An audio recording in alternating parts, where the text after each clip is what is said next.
ಅಣ್ಣ ತಮ್ಮರಿಗೆ ದೂರ ಮಾಡ್ತು, ಅಣ್ಣ ತಮ್ಮರಿಗೆ ಸಾವು ತಂದು ಕೊಡ್ತು. ಯಾವ್ದಂತ ಕೇಳಿದ್ರೆ ಅದು ಹೆಣ್ಣ. ಹೌದು, ಅದಕ್ಕಿರ್ಲಿ ಹೇಳಕ್ಕೆ ಇಷ್ಟಪಡ್ತೀನಿ ನಾನು. ಏನ್ರಿಪ್ಪ ಮಾತಾ ಏನಂತ ಕೇಳಿದ್ರ,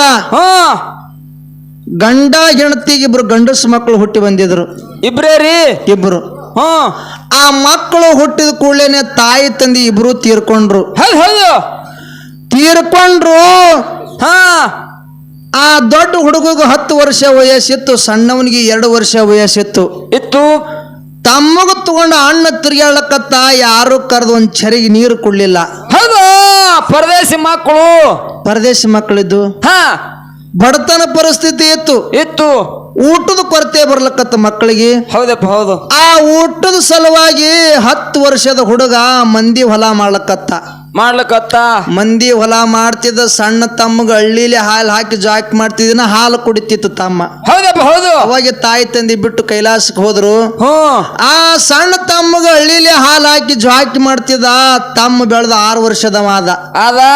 ಅಣ್ಣಿದ್ದ ಒಂದ್ ದಿವಸ ಬೇಸಿಗೆ ದಿವಸದಾಗ ಹೊಲದಾಗ ಗಳ್ಯಾ ಹುಡಿದ, ಗಳ್ಯಾದ ಬೆನ್ನ ಹತ್ತಿ ತಮ್ಮ ಬಿಸಿಲಾಗ ತಿರ್ಗಾಳಕತ್ತು. ಹಿಂದಿಂದ ಹೌದು, ಬಿಸಿಲಾಗ ತಿರ್ಗಾಡದ್ ನೋಡಿ ಅಣ್ಣ ತಾನ ಏನಂತ, ನನ್ನ ತಮ್ಮ ನನ್ನಂಗ ಹೈರಾಣ ಆಗೋದು ಬೇಡ, ಇವನಿಗೆ ನಾನು ನೆಳ್ಳಾಗಿಡ್ಬೇಕು ಅಂದಾಗಿ ನನ್ನ ಹಡ್ದವ್ರ ಆತ್ಮಕ್ ಶಾಂತಿ ಸಿಗುತ್ತ ತಿಳ್ಕೊಂಡು ಹೌದು ತಮ್ಮಗ ಸಾಲಿಗೆ ಹಚ್ಚದ.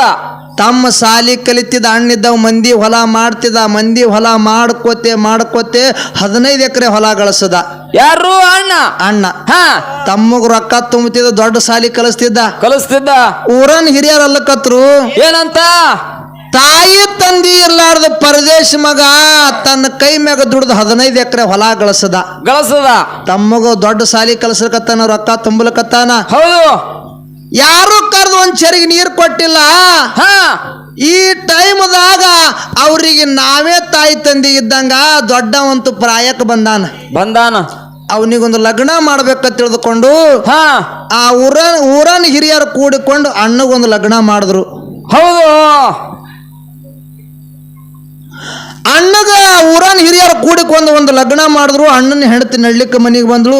ದೇವ್ರ ಮಕ್ಕಳು ಕೊಟ್ಟ 5-6 ಮಕ್ಕಳು ಹುಟ್ಟದು. ಹೌದು, ತಮ್ಮನ ಸಾಲಿ ಮುಗೀತು. ಅರ್ಜಿ ಹಾಕಿದ, ಅಪ್ಲಿಕೇಶನ್ ಹಾಕಿದ, ನೌಕರಿ ಆಗಿತ್ತು. ಒಂದೇ ವಿಷಯದೊಳಗ ತಮ್ಮ ಕಡಿಮೆ ಬಿದ್ದಿದ್ರ ಸಲುವಾಗಿ ಅಧಿಕಾರಿಗಳು ಲಂಚ ಕೇಳಿದ್ರು. ರೊಕ್ಕ ಕೇಳಿದ್ರು. ರೊಕ್ಕ ಕೇಳದ ಕೂಡಲೇ ತಮ್ಮ ತಾನ ಏನಂತ, ನನ್ನ ಅಣ್ಣ ಮೊದಲೇ ಬಿಸಿಲಾಗ ದುಡ್ದು ಹೈರಾಣ ಆಗ್ತಾನ. ಈ ಲಂಚದ ವಿಷಯ ನಮ್ಮ ಅಣ್ಣನ ಮುಂದೆ ಹೇಳ್ದಂದ್ರೆ ನಮ್ಮ ಅಣ್ಣ ಇನ್ನೂ ಇಷ್ಟು ಹೈರಾಣಕ್ಕೆ ಬೀಳ್ತಾನ. ಹೌದು, ನಮ್ಮ ಅಣ್ಣಗೆ ಇದು ನಾ ಹೇಳಬಾರ್ದ ತಿಳಿದುಕೊಂಡು ಅಲ್ಲಿ ಇರ್ತಕ್ಕಂತ ಅಧಿಕಾರಿಗಳಿಗೆ ಹೇಳ್ತಾನ. ತಮ್ಮಿದ್ದಾವ ಏನಂತ್ರಿ, ಏನ್ ಹೇಳ್ತಾನ ಅಂತ ಕೇಳಿದ್ರ, ನೋಡ್ರಿ ಇಷ್ಟು ರೊಕ್ಕ ಒಮ್ಮೆ ತಗೊಂಡು ಬಾ ಅಂದ್ರೆ ನಾ ಎಲ್ಲಿದು ತಗೊಂಡು ಬರ್ಲಿ, ನಮಗ ಬಡತನದ. ಸ್ವಲ್ಪ ದಿವಸ ನನಗೆ ಟೈಮ್ ಕೊಡ್ರಿ, ಆ ಟೈಮ್ದಾಗ ರೊಕ್ಕ ತಗೊಂಡು ಬಂದು ತುಂಬಿ ಡ್ಯೂಟಿಗೆ ಜಾಯಿನ್ ಆಗ್ತೀನಿ ಅಂದ. ಹೌದು, ತಮ್ಮ ಯಾಕಾಗಲ್ಲ ಅಂದ್ರು. ಹೌದು, ಯಾಕಾಗಲ್ಲ ತಿಳಿದುಕೊಂಡು ತನ್ನ ಊರಿಗೆ ಬಂದು ತಮ್ಮಿದ್ದಾವ ಊರಿಗೆ ಬಂದು ಅಣ್ಣನ ಮುಂದೆ ಬಾಯಿ ಬಿಚ್ಚಿ ಹೇಳ್ಬೇಕತ್ತಾನ. ಬಾಯಾಗಿನ ಮಾತು ಬರಲ್ಲಾಗ್ಯಾವ. ಹೌದು, ಯಾಕಂತ ಕೇಳಿದ್ರೆ ಅಣ್ಣನ ಮ್ಯಾಗ ಅಷ್ಟು ಪ್ರೇಮ ಇತ್ತು, ಅಷ್ಟು ಪ್ರೀತಿ ಇತ್ತು, ಅಷ್ಟು ಕಾಳಜಿ ಇತ್ತು, ಅಷ್ಟು ಭಯ ಇತ್ತು. ಅಷ್ಟು ಅಂಜುತ್ತಿದ್ದ. ನಮ್ಮ ಅಣ್ಣಗ ನಾನು ಹ್ಯಾಂಗ ಹೈರಾಣಕ್ ಹಾಕ್ಲಿ, ರೊಕ್ಕ ಕೊಡು ಅಣ್ಣ ತಿನ್ನ ಹ್ಯಾಂಗ ಕೇಳಿ ತಿಳಿದುಕೊಂಡು ತನ್ನ ಮನಸ್ಸಿನಾಗ ಇಟ್ಟುಕೊಂಡು ಕೂತ. ಹೌದು, ಖರೆ ಬಹಳ ದಿವಸ ಅವನಿಗೆ ಮನಸ್ಸಿನಾಗ ಇಟ್ಟುಕೊಳ್ಳೋದು ಆಗಲಿಲ್ಲ. ಯಾವಾಗ ನಮ್ಮ ಅಣ್ಣನ ಮುಂದೆ ಹೇಳಿ ನನ್ನ ಮನಸ್ಸು ಯಾವಾಗ ಹಗರು ಮಾಡ್ಕೊಲ್ಲ ತಿಳಿದುಕೊಂಡು ಹೊಲಕ್ಕೆ ಬಂದು ಅಣ್ಣನ ಕೈಯಾಗ ಕೆಲಸ ಮಾಡ್ಲಕತ್ತ. ಹೌದು, ಅವಾಗ ಅಣ್ಣ ತಾನ ಏನಂತ್ರಿ, ತಮ್ಮ ನಿನಗ ಹಿಂಗ ಕೆಲಸ ಮಾಡ್ಲಕ್ ಶಾಲಿ ಕಲಿಸಿಲೋ, ಹೌದು ನೌಕರಿ ಮಾಡ್ಕೋ ಅಂದಾಗೆ ನನ್ನ ತಾಯಿ ತಂದೆ ಆತ್ಮಕ್ ಶಾಂತಿ ಸಿಗುತ್ತದ, ನನಗ ಖುಷಿ ಆಗ್ತದ ತಮ್ಮ ಅಂದ್ಕೊಳ್ಳಿ. ಅವಾಗ ತಮ್ಮ ಬಾಯಿ ಬೀಚ್ ಹೇಳ್ತಾನ. ಏನಂತ್ರಿ, ಅಣ್ಣ ನೀ ಖುಷಿ ಪಡೋ ಟೈಮ್ ಬಂದಾದ. ಒಂದೇ ವಿಷಯದೊಳಗೆ ಕಡಿಮೆ ಬಿದ್ದೀನಣ್ಣ. ಕಡಿಮೆ ಬಿದ್ದಿದ್ರ ಸಲುವಾಗಿ ಅಧಿಕಾರಿಗಳು ಲಂಚ ಕೇಳ್ಯಾರ. ಲಂಚದ ಸಲುವಾಗಿ ನಾ ಸುಮ್ ಕೂತೀನಿ ಅಣ್ಣ ಅಂದ್ಕೊಳ್ಳಿ. ಅವಾಗ ಅಣ್ಣ ತಾನ ಏನಂತ್ರಿ, ತಮ್ಮ ತಾಯಿ ತಂದೆ ಆಸ್ತಿ ಅಂತೂ ಏನೂ ಇಲ್ಲ. ನನ್ನ ಕೈ ಮ್ಯಾಗ 15 ಎಕರೆ ಹೊಲ ಗಳಿಸೀನಿ, ಒಂದು ಮನಿ ಗಳಿಸೀನಿ. ಹೌದು, ನಿನ್ನ ನೌಕರಿ ಸಲುವಾಗಿ ನನ್ನ ಹೊಲನೇ ಹೋಲಿ ಮನಿನೇ ಹೋಲಿ, ಕರೆ ನೀ ಹೈರಾಣ ಆಗೋದು ಬೇಡ, ನೀ ಸುಖದಾಗಿರ್ಬೇಕು ತಮ್ಮ ತಿಳಿದುಕೊಂಡು 15 ಎಕರೆ ಹೊಲ ಬ್ಯಾಂಕಿಗೆ ಮಾಡಿ ಕೇಸ್ ಮಾಡಿ ಕೊಟ್ಟು ರೊಕ್ಕ ತಗೊಂಡು ಬಂದ. ಕಡಿಮೆ ಬಿದ್ದು ಊರನ್ ಹಿರಿಯರ ಕೈಕಾಲು ಹಿಡಿದು ಸಾಲ ತಗೊಂಡು ಬಂದು ತುಂಬಿ ತಮ್ಮಗ ನೌಕರಿ ಮಾಡಿಸದ ಹೌದು ಸುರ್ವಿಗೆ 35,000 ರೂಪಾಯಿ ಪಗಾರ ಬರ್ತಿತ್ತು ಯಾರಿಗೆ ತಮ್ಮಗ ಹಾ ಇಷ್ಟು ಚಂದ ನಡೆದಿತ್ತು ಸಂಸಾರ. ಹೌದು ಭಾರಿ ನಡೆದಿತ್ತು. ಒಂದ್ ದಿವಸ ಅಣ್ಣಿದ್ದ ಹೊಲಕ್ ಹೊಂಟಿದ ಊರನ್ ಹಿರಿಯರು ಕರೆದು ಕೇಳ್ತಾರ, ಏನಂತ್ರಿ? ಎಲ್ಲೋ ಹುಡುಗ, ಹಾ ನಿನ್ನಂಗ ನಮ್ಮ ಊರಾಗೆ ಯಾರು ಸಂಸಾರ ಮಾಡ್ಲಿಲ್ಲ. ಹೌದು ತಾಯಿ ತಂದಿ ಇರ್ಲಾರ್ದ ಪರದೇಶಿ ಮಕ್ಕಳು ದುಡ್ದು 15 ಎಕರೆ ಹೊಲ ಗಳಿಸಿದಿ. ಹೌದು ತಮ್ಮಗ ರೊಕ್ಕ ತುಂಬಿ ನೌಕರಿ ಮಾಡಿಸಿದಿ. ನಮಗ್ ಹೆಮ್ಮೆ ಆಗ್ಲಿಕ್ಕತ್ತಾದ. ಇನ್ನ ಒಂದು ಸಣ್ಣ ಕೆಲಸ ಅದ. ಏನ್ರಿಪ್ಪ ಸಣ್ಣ ಕೆಲಸ? ಏನಂತ ಕೇಳಿದ್ರ, ನಿಂದು ಲಗ್ನ ಆಗ್ಯದ, ಮಕ್ಕಳು ಹುಟ್ಟ್ಯಾವ, ನಿನ್ನ ತಮ್ಮಗೊಂದು ಲಗ್ನ ಮಾಡಿಬಿಡು, ನಿನ್ನ ಭಾರ ಇಳ್ದಂಗ ಆಗ್ತದಂದ್ರು. ಹೌದು ಅವ್ರಿಗೆ ಹೇಳೋದನ್ನ ಕರೆಕ್ಟ್ ಅದ. ನನ್ನ ತಮ್ಮ ದೊಡ್ಡವಾಗ ನೌಕರಿ ಆಗ್ಯದ. ಒಂದು ಹೆಣ್ಣು ತೆಗೆದು ನಮ್ಮ ತಮ್ಮಗ ಲಗ್ನ ಮಾಡ್ಬೇಕಂತ ತಿಳ್ಕೊಂಡು ಒಂದು ಹೆಣ್ಣು ತೆಗೆದು ತಮ್ಮಗ ಲಗ್ನ ಮಾಡ್ದ. ತಮ್ಮನ ಹೆಂಡತಿ ನಡ್ಲಿಕ್ಕೆ ಮನೆಗೆ ಬಂದಳು. ಲಗ್ನ ಆಗಿನ ಒಂದು ತಿಂಗಳನು ಆಗಿಲ್ಲ, ತಮ್ಮನ ಹೆಂಡತಿ ತಲೆಯಾಗ ಬ್ಯಾರೆ ಓಡಾಡಕತ್ತ. ಹೌದು ಏನ್ ಬ್ಯಾರೆ ರೀ? ಏನ್ ಬ್ಯಾರೆ ಅಂತ ಕೇಳಿದ್ರ, ನಮ್ಮ ಭಾವ ಹೊಲದೊಳಗ ದುಡಿತಾನ, ಇನ್ಕಮ್ ಏನೂ ಇಲ್ಲ. ನಮ್ಮ ಭಾವಂದ ಏನೂ ಇಲ್ಲ. ನನ್ನ ಗಂಡಗ 35,000 ರೂಪಾಯಿ ಪಗಾರ ಅದ. ಹೆಂಗರೆ ಮಾಡಿ ನನ್ನ ಗಂಡಗ ತಗೊಂಡ ನಾ ಬ್ಯಾರೆ ಆದಂದ್ರ ನನ್ನ ರೊಟ್ಟಿ ತುಪ್ಪದಾಗ ಬೀಳ್ತಾ ತಿಳ್ಕೊಂಡು ತಮ್ಮನ ಹೆಂಡತಿ. ಹೌದು ಆಸೆ ಮಾಡಿದ್ರು ಹೆಣ್ಮಗಳು. ಹೆಣ್ಮಗಳು ಹೌದು ಆಸೆ ಮಾಡಿದ್ರು. ಆಸೆ ಮಾಡಿ ಗಂಡ ಕರೆದು ಹೇಳ್ತಾಳ, ಏನಂತ? ರೀ ನಿಮ್ಮ ಅಣ್ಣನ ಕಿರಿಕಿರಿ, ನಿಮ್ಮ ವೈನಿ ಕಿರಿಕಿರಿ, ಚುಕ್ಕೊಳ ಕಿರಿಕಿರಿ ಸಾಕಾಗಿ ಹೋಗ್ಯಾದ್ರಿ. ನನಗ ತಿಂಗಳದಾಗೆ ಸಾಕಾಗ್ಯದ್ರಿ. ನಿಮ್ಮ ಅಣ್ಣ ಬೇಕೇನು, ನಾ ಬೇಕಂತೇಳಿ ಕೇಳಿದಳು. ಹೌದು ಗಂಡಗ ಕುತ್ರ ಹೆಂಡತಿ ಎತ್ತಿದ, ನಿತ್ರ ಹೆಂಡತಿ ಎತ್ತಿದ, ಹೆಂಡತಿ ಸರಿ ಹಿಡ್ಕೊಂಡು ತಿರುಗಾಡ್ತಿದ್ದೇವ. 3 ತಿಂಗಳು ಹಂಗಿರ್ತಾರಪ್ಪ ಅದು. ಹೆಂಡತಿ ಮಾತು ಕೇಳ್ತಾನವ, ಏ ವಿಚಾರ ಮಾಡಕ್ ಹೋಗಬೇಡ, ಬಿಟ್ರೆ ನನ್ನ ಅಣ್ಣಗೆ ಬಿಡ್ತೀನಿ, ಖರೆ ನಿನಗ ಬಿಡಲ್ಲ ಅಂತ ಹೇಳದೆ ಹೆಂಡತಿ. ಭಪ್ಪರೆ ಕಾಸಿ ಅಣ್ಣ ಮಾಡಿದೆಲ್ಲ ಮರ್ತ ವಿಚಾರ ಮಾಡಕ್ ಹೋಗಬೇಡ, ಬಿಟ್ರೆ ನಾನು ಸ್ವಂತ ಅಣ್ಣಗೆ ಬಿಡ್ತೀನಿ ನಾನು ನಿನಗ ಬಿಡಲ್ಲ ಅಂದ ಕೂಡೇನೆ ತಮ್ಮನ ಹೆಂಡತಿ ಖುಷಿ ಆಯ್ತು. ಹಂಗಾದ್ರೆ ಬ್ಯಾರಿ ಮಾಡ್ಕೊಂಡು ಬಾ ಅಂದಳು. ಏ ಬ್ಯಾರಿ ಮಾಡೋದು ಎಷ್ಟೊತ್ತು ಕೆಲಸ, ಬ್ಯಾರಿ ಮಾಡ್ಕೊಂಡೇ ಬರ್ತೀನಿ ಅಂತ ತಿಳ್ಕೊಂಡು ಅಣ್ಣನ ಬಲ್ಯಕ್ ಬಂದತ್ತಾನ. ಏನಂತ? ಅಣ್ಣ ಈ ಮನ್ಯಾಗ ನನಗ ಸಟ್ ನಡೆಯೋದಾಗಲ್ಲ, ಆಗೋದಿಲ್ಲ, ಬ್ಯಾರಿ ಮಾಡಿ ಕೊಡು ಅಂದ. ಹೌದು ಅವಾಗ ಅಣ್ಣ ಹೇಳ್ತಾನ, ಏನಂತ? ತಮ್ಮ ಬಡತನ ಪರಿಸ್ಥಿತಿ ಒಳಗ ಬಂದೀವಿ, ಈಗ ಒಂದ್ ರೊಟ್ಟಿ ದೇವ್ರು ಕೊಟ್ಟಾನ, ತೊಡಿ ಮರಿ ಮಾಡಿ ಊಟ ಮಾಡೋನು ತಮ್ಮ. ಲಗ್ನ ಆಗಿ ತಿಂಗಳದಾಗೆ ನೀ ಬ್ಯಾರಿ ಆದ ಅಂದ್ರೆ ನನ್ನ ಮಂದಿ ನನ್ನ ಬಗ್ಗೆ ತಪ್ಪು ತಿಳ್ಕೊತಾರೋ. ಹೌದು ಮನಿ ಮರ್ಯಾದೆ ಹಾಳು ಮಾಡಬೇಡ, ಸ್ವಲ್ಪ ದಿವಸ ಜೊಕ್ಕೊಂಡು ಹೋಗೋನು ಅಂದ. ಅವಾಗ ತಮ್ಮತ್ತಾನ, ಏನಂತ? ಅಣ್ಣ ನಿನ್ನ ಎದಿ ಮ್ಯಾಗಿನ ಅಂಗಿ ಜೊಗ್ಗಿ ಹಿಡಿದು ಹೊಡ್ಯಾಕಿತ್ತ ಮುಂಚಿತವಾಗಿ ಬ್ಯಾರಿ ಮಾಡಿ ಕೊಡು ಅಂದ. ಅಣ್ಣ ಸಾಲ ಮಾಡಿ ನೌಕರಿ ಮಾಡಿಸ್ಯಾನ. ಹೌದು ಎಲ್ಲ ಮರೆತು, ಅಣ್ಣ ನಿನ್ನ ಎದಿ ಮ್ಯಾಗಿನ ಅಂಗಿ ಹಿಡಿದು ಜೊಗ್ಗಿ ಹೊಡಿಯಕ್ಕಿಂತ ಮುಂಚಿತವಾಗಿ ಬ್ಯಾರಿ ಮಾಡಿ ಕೊಡು ಅಂದ. ಅವಾಗ ಅಣ್ಣತ್ತಾನ, ಏನಂತ್ರಿ? ತಮ್ಮಂತೂ ಮಿತಿ ಮೀರ್ದಂಗ ಕಾಣಿಸ್ತಾನ. ಹೌದು ಅವಾಗ ಅಣ್ಣತ್ತಾನ, ಏನಂತ? ತಮ್ಮ ನನ್ನ ಕೈಲಿ ಅಂತೂ ಬ್ಯಾರಿ ಮಾಡಿ ಕೊಡೋದು ಆಗುದಿಲ್ಲ, ನಿನ್ನ ಪಾಲ ನೀ ಏನದ ತಗೊಂಡ್ ಬಿಡು ಅಂತ ಹೇಳ್ದ. ಯಾಕಾಗ ತಿಳ್ಕೊಂಡು 4 ಮಂದಿಗೆ ನೆರೆಸಿ ಅಣ್ಣ ಗಳಿಸಿರ್ತಕ್ಕಂಥ ಹೊಲದೋಗ 7.5 ಎಕರೆ ಹೊಲ ತಗೊಂಡ ಒಂದು ಮನಿ ತಗೊಂಡ. ಹೌದು ಬ್ಯಾರೆ ಆದ. ಅಣ್ಣ ಒಂದು ಸಣ್ಣ ತಪ್ಪು ಮಾಡ್ದ. ಏನ್ರಿಪ್ಪ? ಏನು ತಪ್ಪು ಮಾಡ್ದ ಕೇಳಿದ್ರ, ಬ್ಯಾಂಕಿನ ಸಾಲ ಊರನವ್ರ ಸಾಲ ತನ್ನ ಕೊಳ್ಳಾಗ ಹಾಕೊಂಡ. ಇವ ಯಾರ ಮುಂದನು ಹೇಳಿಲ್ಲ. ಅದೇ ರೋಣಿ ಮಿರ್ಗ ಮಳಿ ಆಗಿತ್ತು. ಹೊಲಕ್ಕೆ ಬಂದು ಭೂಮಿ ತಾಯಿಗೆ ನಮಸ್ಕಾರ ಮಾಡತ್ತಾನ. ಏನಂತ? ಯವಾ ತಮ್ಮರೆ ಕೈ ಬಿಟ್ಟು ಹೋದ. ನಿನಗ ನಂಬಿ ಊರನವ್ರ ಸಾಲ ಬ್ಯಾಂಕಿನ ಸಾಲ ಕೊಳ್ಳಾಗ ಹಾಕೊಂಡ ತಾಯಿ ಇದ್ರೊಂದು ಪಾರ ಮಾಡತ್ತೇಳಿ ನಮಸ್ಕಾರ ಮಾಡಿ ಬೀಜ ಬಿತ್ತದ. ಬೀಜ ನಾಡ್ತು.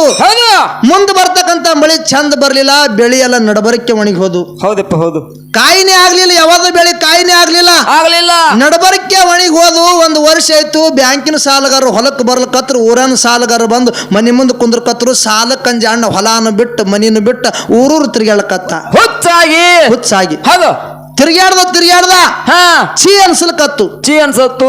ಅವತ್ತಾನ, ಏನಂತ? ನನ್ನ ಹೆಂಡ್ರ ಮಕ್ಕಳಿಗೆ ಬಿಟ್ಟು ನಾನು ಎಷ್ಟು ದಿವಸ ತಿರ್ಗಾಳಿ. ನಾ ಇದ್ದಿದ್ದು ಒಂದು ದಿವಸ ಸಾಲಗಾರರಿಗೆ ಗೊತ್ತಾಗ್ತದ. ಸಾಲಗಾರರಿಗೆ ಗೊತ್ತಾಯ್ತಂದ್ರ ನನಗೆ ಹಿಡಿದು ಕಟ್ಟತಾರ. ನನಗೆ ಹಿಡಿದು ಕಟ್ಟದ್ರಂದ್ರ ನನ್ನ ಮನಿ ಮರ್ಯಾದೆ ಹಾಳಾಗ್ತದ. ನನ್ನ ಮನಿ ಮರ್ಯಾದೆ ಹಾಳಾಗೋಕ್ಕಿಂತ ಮುಂಚಿತವಾಗಿ ಪ್ರಪಂಚ ಗೆದಿಬೇಕಂದ. ಪ್ರಪಂಚ ಗೆದ್ದಂದ್ರೇನು? ಸೈಬೇಕಂದ. ಸೈಬೇಕು, ನನ್ನ ಊರಾಗೆ ಸೈಬೇಕು, ನನ್ನ ಮನೆಗೆ ತಲೆ ಕೊಟ್ಟು ಸೈಬೇಕಂತ ತಿಳಿದುಕೊಂಡು ತನ್ನ ಊರಿಗೆ ಬಂದ. ತನ್ನ ಊರಿಗೆ ಬರತ್ತನ ತಮ್ಮ ಕಟ್ಟಿ ಮ್ಯಾಗ ಕೂತು ನ್ಯಾಯ ಮಾಡಕತ್ತಿದ್ದ. ಎಲ್ಲ ಅನುಕೂಲಿತ್ತು ತಮ್ಮಗ. ಎಲ್ಲ ಅನುಕೂಲ ಇತ್ತು. ಹೌದು. ಹೋಗಿ ತಮ್ಮನ ಮುಂದೆ ಅಣ್ಣ ಕೈ ಬಡ್ತಾನ. ಏನಂತ? ತಮ್ಮ, ಹಾ, ಈ ವರ್ಷ ಅಂತೂ ಮಳಿ ಚಂದ ಆಗ್ಲಿಲ್ಲ, ಬೆಳಿ ಕೈಗೆ ಬರ್ಲಿಲ್ಲ. ಬರ್ಲಿಲ್ಲ. ಹೋದ ವರ್ಷ ಒಂದ್ ಸ್ವಲ್ಪ ಜೋಳ ಕಾಳು ಉಳ್ದಾವ. ಜೋಳ ಕಾಳಿಗೆ ಹೆಗ್ಗಣ ಇಲಿ ಹತ್ತೇವ. ತಮ್ಮ ತಮ್ಮ, ಹೆಗ್ಗಣಿ ಎಣ್ಣಿ ಒಯ್ಬೇಕತ್ತೀನಿ, ರೊಕ್ಕ ಇಲ್ಲ, ರೊಕ್ಕ ಕೊಡು ತಮ್ಮ ಅಂತೇಳಿ ಬೇಡ್ಕೊಲ್ಕತ್ತ ಅಣ್ಣಿದ್ದಾವ. ಹೌದು. ಅವಾಗ ಅಣ್ಣನ ಪರಿಸ್ಥಿತಿ ತಮ್ಮಗ್ ಗೊತ್ತಾಯ್ತು. ಗೊತ್ತಾಯ್ತು. ಮೈಯಾಗಿನ ಬಟ್ಟೆ ಹರಿದಿದ್ದು, ಮೈಯಾನ ಬಟ್ಟೆ ಹೊಲಸಾಗಿದ್ದು. ಹೌದು. ಅವಾಗ ಅಣ್ಣಗೆ ಹೇಳ್ತಾನ ತಮ್ಮಿದ್ದಾವ, ಏನಂತ? ಅಣ್ಣ, ಹಾ, ನೀ ದೊಡ್ಡವದಿಯೋ. ಹೌದು. ನೀ ದೊಡ್ಡವ ಅನ್ನೋದೊಂದು ಸ್ವಾಭಿಮಾನವನ್ನು ಬಿಟ್ಟು ಸಣ್ಣವನ ಮುಂದೆ ಕೈ ಹೊಡ್ತಿ. ಅಣ್ಣ, ನಿನಗ ರೊಕ್ಕ ಕೊಟ್ರೆ ಭಿಕ್ಷೆ ಕೊಟ್ಟಂಗ ಆಗ್ತದ. ನಿನಗ ರೊಕ್ಕ ಕೊಡಂಗಿಲ್ಲ ಅಣ್ಣ, ನಿನಗೆ ಹೆಗ್ಗಣ್ಣಿ ಅಣ್ಣಿನೇ ಕೊಡ್ತೀನಿ ಅಂದ ತಾಮಿದ್ದಾವ. ಹೌದು. ಅಣ್ಣ, ನಿನಗ ರೊಕ್ಕ ಕೊಟ್ರೆ ಭಿಕ್ಷೆ ಕೊಟ್ಟಂಗ ಆಗ್ತದೋ. ಹೌದು. ರೊಕ್ಕ ಕೊಡಂಗಿಲ್ಲ, ನಿನಗೆ ಹೆಗ್ಗಣಿ ಎಣ್ಣಿನೇ ಕೊಡ್ತೀನಿ ಅಂತ ತಿಳ್ಕೊಂಡು ಓಡ್ಕೋತ್ ಹೋಗಿ ಅಂಗಡಿಗೆ ಹೋಗಿ ಹೆಗ್ಗಣಿ ಎಣ್ಣೆ ತಂದ ಅಣ್ಣನ ಕೈಯ ಕೊಟ್ಟ. ಅಣ್ಣ ಕುಲು ನಗಲಕತ್ತ. ಹೌದಪ್ಪ, ಹೌದು. ಎಂತ ಹಣೆ ಬಾರ ಇದ್ದಿರ್ಬೇಕು ನಂದು. ನನ್ನ ತಮ್ಮನೇ ನನಗೆ ವಿಷ ತಂದು ಕೊಟ್ಟಲ್ಲ ತಿಳ್ಕೊಂಡು ಕುಲು ನಗಲಕತ್ತ. ಅದೇ ಖುಷಿ ಒಳಗ ತಗೊಂಡು ಮನಿಗೆ ಬಂದ. ಮನಿಗೆ ಬರತ್ತಾನೆ ಹೆಂಡತಿ ಅನ್ನಕ್ಕೆ ಒಲಿ ಮ್ಯಾಗ ಇಟ್ಟಿದ್ರು. ಅನ್ನ ಕುದಿಲಿಕತ್ತಿತ್ತು. ಕುದಿತಕ್ಕಂತ ಅನ್ನದೊಳಗ ವಿಷ ಹಾಕ್ಲಕತ್ತ. ಹೌದು. ಏನಂತ್ರಿ? ಏನಂತೇಳಿ ಹಾಕ್ದನಂತ ಕೇಳಿದ್ರ, ಇವತ್ತು ಮಾತ್ರ ಊಟ ಭಾರಿ ಆಗ್ತದ ಹಾಕದ. ಹೌದು, ಹೌದು. ಭಾರಿ ಆಗ್ತದ ಅಂದ ಕೂಡಲೇ ಹೆಂಡತಿ ಗೊತ್ತಾಯ್ತು. ಕಣ್ಣಾಗಿ ನೀರು ಹನಿ ಹನಿಯಾಗಿ ತಳಗ ಬೀಳಕತ್ತು. ತಾಯಿ ತೊಡಿ ಮೇಲೆ ಮಕ್ಕಳು ಮಲ್ಕೊಂಡಿದ್ದು. ಹೌದಪ್ಪ, ಹೌದು. ಆ ಮಕ್ಕಳು ಎದ್ದು ಕೇಳ್ತಾವ ತಾಯಿಗೆ, ಏನಂತ? ಈ ಅನ್ನ ಯಾವಾಗ ಕುದಿತದ, ಯಾವಾಗ ನಮ್ಗ ತುತ್ತು ಮಾಡಿ ಉಣಿಸ್ತೇ. ತಾಯಿ ಅಲ್ಲಕತ್ತು ಮಕ್ಕಳು ಇಸದ ಅನ್ನ ಅನ್ನೋದು ಗೊತ್ತಿಲ್ಲ. ಯಾವಾಗ ತಾಯಿ ನಮಗೂ ಅನ್ನ ಉಣಿಸ್ತೆ ಅಂದ ಕೂಡಲೇ ಮಕ್ಕಳ ಮಾತು ಕೇಳಿ ತಾಯಿ ಕಣ್ಣಾಗಿ ನೀರು ಸೆರಗ ತೊಯ್ದು ನೆಲ ತೊಯ್ಲಿಕತ್ತು. ಹೌದು. ಸೆರಗ ತೊಯ್ದು ನೆಲ ತೊಯ್ಲಿಕತ್ತು. ಅನ್ನ ಕುದಿತು. ಕುದಿರ್ತಕ್ಕಂತ ಅನ್ನ ತಾನು ಬಡಿಸ್ಕೊಂಡಳು, ಗಂಡಗನು ಬಡಿಸಿದಳು, ಮಕ್ಕಳಿಗೆ ಬಡಿಸ್ಬೇಕತ್ತಳ ತಾಯಿ ಕೈ ನಡಗಲಿಕ್ಕೆ ಚಾಲು ಮಾಡುದು. ಪಾಪ ಹೆತ್ತ ಕರಳ ಭಗವಂತ, ಇಂತ ಯಾವ ತಾಯಿನೂ ತರಬೇಡ. ನನ್ನ ಬಂಗಾರ ಅಂತ ಮಕ್ಕಳಿಗೆ ನನ್ನ ಕೈ ಮುಟ್ಟ ಕೊಲ್ಲುವಂತ ಯಾಳೆ ತಂದೆಲ್ಲ ಭಗವಂತ, ಇದು ಎಂತ ನ್ಯಾಯ ಅಂತೇಳಿ ತಾಯಿ ದುಃಖ ಮಾಡ್ಲಕತ್ತಳು. ಹೌದಪ್ಪ, ಹೌದು. ಅವಾಗ ಗಂಡ ಹೇಳ್ತಾನ, ಏನಂತ? ಸತಿ ಗಟ್ಟಿ ಧೈರ್ಯ ಮಾಡು. ನಾವೇ ಹೋದ್ಮೇಲೆ ನಮ್ಮ ಮಕ್ಕಳು ಯಾರ ಆಶ್ರಯದೊಳಗಿರ್ಬೇಕ, ನಮ್ಮ ಮಕ್ಕಳು ಯಾರಿಗ ಬಾರಾಗೋದು ಬೇಡ. ನಮ್ಮ ಮಕ್ಕಳಿಗೆ ನಮ್ಮ ಸಂಗಟ ಕರ್ಕೊಂಡು ಹೋಗೋನು ಅಂತ ತಿಳಿದುಕೊಂಡು ಇವನು ಹೆಂಡತಿಗೆ ತೆಕ್ಕಿಗೆ ಬಿದ್ದಳ್ಳಕತ್ತ. ಹೌದಪ್ಪ, ಹೌದು. ಹೆಣ್ಮಗಳು ಗಟ್ಟಿ ಧೈರ್ಯ ಮಾಡಿದಳು. ಹೌದು. ಗಟ್ಟಿ ಧೈರ್ಯ ಮಾಡಿ ಹಸ್ತಿರ್ತಕ್ಕಂಥ ಮಕ್ಕಳಿಗೆ ಇಸದನ್ನ ನೀಡಿದಳು. ಮಕ್ಕಳು ಊಟ ಮಾಡ್ಲಕತ್ತು, ಇಸ ಏರ್ಲಕತ್ತು, ಕಿಡಿ ಮರಿಯಾಗಿ ಒದ್ದಾಡ್ಲಕತ್ತು ಮಕ್ಕಳು. ಹೌದು. ನೆಲ ಸಾಲಲಾಯ್ತು, ಒದ್ದಾಡ್ಲಕತ್ತು ಮಕ್ಕಳು. ಹೌದು. ಮಕ್ಕಳ ಕಷ್ಟ ನಾವೇಲಿ ನೋಡೋಣ ತಿಳಿದುಕೊಂಡು ಇವರು ಗಂಡ ಹೆಂಡತಿ ಆ ಜಾಗಿನ ಮ್ಯಾಗ ಇಸದನ್ನ ಊಟ ಮಾಡಿ ಜಾಗಿನ ಮ್ಯಾಗ ಒದ್ದಾಡಿ ಪ್ರಾಣ ಬಿಟ್ರು. ಹೌದಪ್ಪ, ಹೌದು. ಮನಿ ತುಂಬಾ ಹೆಣ ಬಿದ್ದು ಅದ್ರೊಳಗ ಒಂದು ಸಣ್ಣ ಕೂಸು ಸ್ವಲ್ಪ ಉಂಡಿತ್ತು. ಇಸ ಏರಾರ್ದಾಗಿತ್ತು. ಇಸ ಏರಾರ್ದಾಗಿತ್ತು. ನಮ್ಮ ಅಪ್ಪ ನಮ್ಮ ಅವ್ವ ನನ್ನ ಅಣ್ಣತಮ್ಮರು ಸತ್ತಿರ್ತಕ್ಕಂಥ ವಿಷಯ ಮಗಲನ ಮನಿ ನಮ್ಮ ಕಾಕ ಹೇಳ್ಬೇಕಂತ ತಿಳಿದುಕೊಂಡು ರಾತ್ರಿ ಬಾರದಾಗ ಕಾಕ ಅಂತದ ಕೂಸ ಬಾಯಿಲಿ ರಗತ ಜಿಗಿಲಿಕತ್ತದ. ಹೌದು. ಕಾಕ ಅಂತದ ಕೂಸ ಬಾಯಿಲಿ ರಗತ ಜಿಗಿಲಿಕತ್ತದ. ಕಾಕನ ಮನಿ ಸನಿ ಮಾಡ್ಕೊಳಕತ್ತದ. ಕಾಕನ ಮನಿ ಬತ್ತು. ಕಾಕನ ಮನಿ ಬಾಕಲು ಬಡಿಬೇಕತ್ತದ. ಕೂಸಿನ ಕೈಯಾಗ ತ್ರಾಣಿಲ್ಲ. ಹೌದು. ಹೊಸ್ತಲಿಗೆ ತಲೆ ಕೊಟ್ಟು ಕೂಸುನು ಪ್ರಾಣ ಬಿಡ್ತು. ಕೂಸುನು ಸತ್ತು. ಹೌದು. ಮುಂಜಾನೆ ಅದು ಕಾಕ ಬಾಕಲು ತೆಗದ. ಬಾಕಲು ತೆಗೆದು ನೋಡತ್ತಾನ ಅಣ್ಣನ ಮಗ ಹೊಸ್ತಲಿಗೆ ತಲೆ ಕೊಟ್ಟು ಮಲ್ಕೊಂಡದ್ ತಿಳ್ಕೊಂಡ. ಅಣ್ಣಗ ವೈನಿಗೆ ಬೈತಾನ, ಏನಂತ? ನಮ್ಮ ಅಣ್ಣ ನಮ್ಮ ವೈನಿ ಎಷ್ಟು ಹುಚ್ಚದಾರೋ. ಹೌದು. ಬೇಡದವ್ರಿಗೆ ದೇವ್ರ ಮಕ್ಕಳು ಕೊಡಂಗಿಲ್ಲ. ಬಂಗಾರ ಅಂತ ಮಕ್ಕಳು ಕೊಟ್ಟನ. ಮಕ್ಕಳು ಖಬರಿ ನೋಡಿ ಇವ್ರಿಗೆ ತಿಳ್ಕೊಂಡು ಎತ್ತು ಒಯ್ದು ತನ್ನ ಮನ್ಸದ ಮ್ಯಾಗ ಮಲಗಿಸ್ಬೇಕತ್ತನ. ಕೂಸ್ ಹೆಡಕ್ ಹೋಗಿತ್ತು. ಸತ್ಯದ ಗೊತ್ತಾಯ್ತು. ಹೌದು. ಯಪ್ಪ, ನಮ್ಮ ಅಣ್ಣನ ಮಗ ನನ್ನ ಮನೆ ಮುಂದೆ ಸತ್ತದ. ನಮ್ಮ ಅಣ್ಣ ನಮ್ಮ ವೈನಿ ನನ್ನ ಬಗ್ಗೆ ಏನಾದ್ರೂ ತಿಳ್ಕೋಬಹುದು. ಮೊದಲು ನಮ್ಮ ಅಣ್ಣಗ ಹೇಳ್ಬೇಕ ತಿಳ್ಕೊಂಡು ಅಣ್ಣ ವೈನಿ ಹತ್ರ ಬಂದು ಮನ್ಯಾಗ ಹಣಿಕೆ ಹಾಕದ. ಮನೆ ತುಂಬ ಹೆಣದ ರಾಶಿ ಬಿದ್ದಿದ್ದು. ಹೆಗ್ಗಣ್ಣ ಎಣ್ಣಿನೂ ಅಲ್ಲೇ ಬಿದ್ದಿತ್ತು. ಹೌದು. ಕೂಸಿಗೆ ಅಲ್ಲೇ ಇಳಿಸಿ ಅಣ್ಣನ ಸನಿ ಬಂದತ್ತಾನ. ಅಣ್ಣ, ಎಂತ ಗಾತ್ ಮಾಡಿದ್ವು. ಹೌದು. ಅಂತ ಕರ್ಮದಾಗ ಹಾಕಿದ್ವು. ಇದೇ ಕೈ ಮುಟ್ಟ ಇಸ ತಗೊಂಡು ಪ್ರಾಣ ಬಿಟ್ಟೆಲ್ಲ ನನ್ನ ಅಣ್ಣ ಅಂತೇಳಿ ಅಣ್ಣನ ಮ್ಯಾಗ ಬಿದ್ದು ಬೋರ್ಯಾಡಿ ಅಳ್ಳಕತ್ತ. ನೀ ಇರ್ಲಾರ್ದಿ ಭೂಮಿ ಮ್ಯಾಲ, ನಿನ್ನ ಮಕ್ಕಳು ಇರ್ಲಾರ್ದಿ ಭೂಮಿ ಮ್ಯಾಲ ಒಂದು ಹೆಣ್ಣಿಗೋಸ್ಕರ ಇರ್ಬೇಕಲ್ಲ ನಾನು. ಆ ಹೆಣ್ಣು ನಿನಗ ದೂರ ಮಾಡದ ಅಣ್ಣ. ಆ ಹೆಣ್ಣು ನನಗ ಬೇಡ. ನಾನು ನಿನ್ನ ಸಂಗಡ ಸಾಯ್ತೀನೋ ಅಣ್ಣ ತಿಳಿದುಕೊಂಡು ಅದೇ ಇಸದನ್ನ ಊಟ ಮಾಡಿ ತಮ್ಮನು ಪ್ರಾಣ ಬಿಟ್ಟ. ಇದು ಯಾರ ಸಲುವಾಗಿ? ಹೆಣ್ಣಿನ ಸಲುವಾಗಿ. ಹೌದಪ್ಪ, ಹೌದು. ಒಂದು ಹೆಣ್ಣು ಮಾಡಿರ್ತಕ್ಕಂಥ ಒಂದು ಕುತಂತ್ರದ ಸಲುವಾಗಿ ಆ ಫ್ಯಾಮಿಲಿನೇ, ಆ ಕುಟುಂಬನೇ ಸರ್ವನಾಶಿ ಆಯ್ತು. ಅಣ್ಣ ತಮ್ಮರಿಗೆ ದೂರ ಮಾಡ್ತು. ಅಣ್ಣ ತಮ್ಮರಿಗೆ ಸಾವು ತಂದು ಕೊಡ್ತು. ಯಾವ್ದಂತ ಕೇಳಿದ್ರೆ ಅದು ಹೆಣ್ಣ. ಹೌದು. ಅದಕ್ಕಿರ್ಲಿ.